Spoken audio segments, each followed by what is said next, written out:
तर आपण ही दृश्य बघतोय, पुण्यातले आहेत वसंत मोरे. हे पुण्यामध्ये आता दाखल झालेले आहेत आणि त्यांचं जंगी असं स्वागत केलेलं आपण बघतोय कार्यकर्त्यांकडून. वंचितकडून पुण्यामध्ये वसंत मोरे यांना लोकसभेचं तिकीट देण्यात आलेलं आहे आणि त्याचमुळे कार्यकर्त्यांकडून त्यांचं जंगी असं स्वागत केलं जात आहे.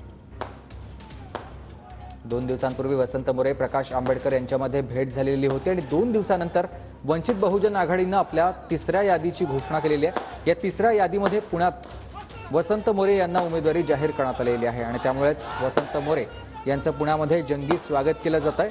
वसंत मोरे हे पुण्याच्या बाहेर होते आणि त्यानंतर आता ते पुण्यात आल्यानंतर कार्यकर्त्यांकडून त्यांचं स्वागत करण्यात आलेलं आहे. फटाक्यांची आतषबाजी केली.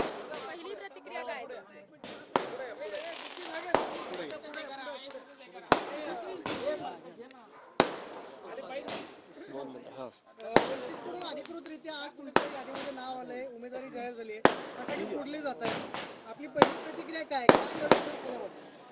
आज मी प्रथम वंचित बहुजन आघाडीचे सर्व अध्यक्ष माननीय श्री प्रकाश आंबेडकर, सुजात आंबेडकर, तसेच बहुजन वंचित आघाडीचे महाराष्ट्राचे उपाध्यक्ष अनिल जाधव, या सर्वांचं मी मनापासून धन्यवाद करेल. कारण या सर्वांमुळे मला आज वंचित बहुजन आघाडीचा पुणे शहराचा आज मला उमेदवारी जाहीर झाली.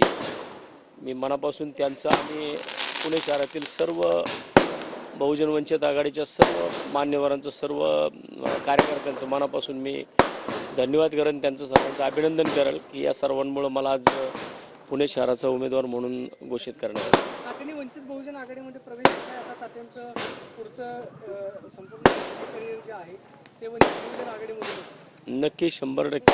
कारण 25 वर्ष मी ज्या पक्षामध्ये एकनिष्ठ राहिलो, आज मला तिथे न्याय नाही मिळाला, परंतु प्रकाश आंबेडकर साहेबांनी मला न्याय दिला आहे. मी मनापासून त्यांना धन्यवाद करेन.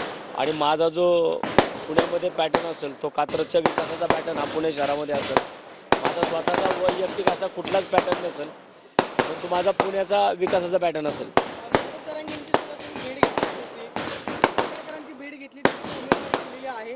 काय तुम्ही आता घडवून आणणार आहे? सकल मराठा समाजाच्या वतीने सुद्धा मी भेट घेतलेली आहे आणि सकल मराठा समाजाचे सर्व कार्यकर्ते सुद्धा आज माझ्या संपर्कामध्ये आहेत. आणि मला वाटतं की पुणे शहरातील सर्व सकल मराठा समाज माझ्या पाठीशी 100% राहील. तुमच्यासमोर धनगेकर आणि मोहोळाचे 2 तगडे उमेदवार आहेत. कोणाचं जास्त जड जाईल असं वाटतंय? मी दोघांना जड जाईल. धनगेकर आणि तुम्ही आधी देखील एकत्र काम केलेलं होतं.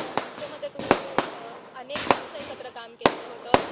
या निवडणुकीमध्ये नेमकं काय चित्र बघायला मिळालं? राजकारणामध्ये कोणी कुणाचा मित्र आणि कोणी कुणाचा शत्रू नसतो, परंतु मला वाटतं की मला वंचित बहुजन आघाडीने संधी दिली आहे आणि त्या संधीचं सोनं करायचं मी काम 100% करतो. प्रकाश आंबेडकरांनी जी तुमच्यावरती जबाबदारी दिलेली आहे, आता नेमकं तुम्ही प्रचाराची सांभाळताना कोणकोणते मुद्दे समोर ठेवणार? कारण विशेषतः काही पक्षांकडून असा आरोप केला जातो वंचित बहुजन आघाडी ही भाजपची बी टीम आहे, असा सुद्धा आरोप प्रचाराच्या काळादरम्यान केला जाऊ शकतो. त्याला तुम्ही आता कसं उत्तर द्याल, कशी रणनीती आखणार आहात? माझा हा कात्रजचा विकासाचा जो पॅटर्न आहे तो मी संपूर्ण पुणे शहरामध्ये राबवणार.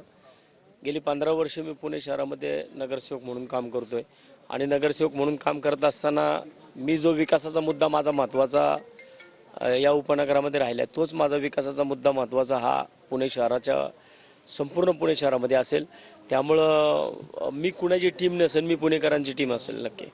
बारामतीमध्ये सुप्रिया सुळेंना वंचित बहुजन आघाडीनं पाठिंबा दिला. इतर ठिकाणी उमेदवार उभे केले, मात्र सुप्रिया सुळेंना पाठिंबा दिला. त्याच्यामुळे आश्चर्य व्यक्त केलं जातं की पुण्यामध्ये उमेदवारी दिली जाते. आता मी आजच मला उमेदवारी जाहीर झाली आहे. त्यामुळं ते वरिष्ठ लेवलचे विषय आहेत. वंचित बहुजन आघाडीचे सर्वमान्य प्रकाश आंबेडकर साहेब त्याच्यामध्ये निर्णय घेतात आणि मला वाटतं की त्या विषयामध्ये मी काही सांगू शकणार नाही, आंबेडकर साहेब सांगू शकतील. मनसे सोडले आणि वंचित बहुजन आघाडीनं उमेदवारी दिली, तो निर्णय योग्य ठरला? पुणेकर ठरवतील तो निर्णय. तात्यांचं वैयक्तिक मत? तात्यांचा वैयक्तिक निर्णय हा अगदी सुरुवातीच्या दिवसापासून मी निवडणूक लढवणार हा आहे आणि मी उलट माझं भाग्य समजतो की मला वंचित बहुजन आघाडीने मी भेटायला गेलो आणि मला आंबेडकर साहेबांनी आज उमेदवारी, मला मागाशी फोन आला होता, मी काही कामानिमित्त माझ्या मुंबईमध्ये होतो आणि मला 8:30 वाजताच फोन आला की माझं नाव लिस्टमध्ये दिसतंय म्हणून. आणि मला वाटतं की जी मला संधी दिली आहे, मनसेमध्ये असताना जी माझ्याकडे संधी होती त्या संधीचं मी सोनं करून दाखवलं होतं. आणि आता सुद्धा फक्त एवढंच आहे की मला आता पुणे शहरावरती काम करायची संधी मिळेल. आणि मी या पुणे शहराचा जो माझं म्हणणं होतं की पुणे शहराचा पहिला खासदार मी असेल, 100% वंचित बहुजन आघाडीचा पुणे शहराचा पहिला खासदार मी असेल. काही वेळापूर्वी तुमचं एक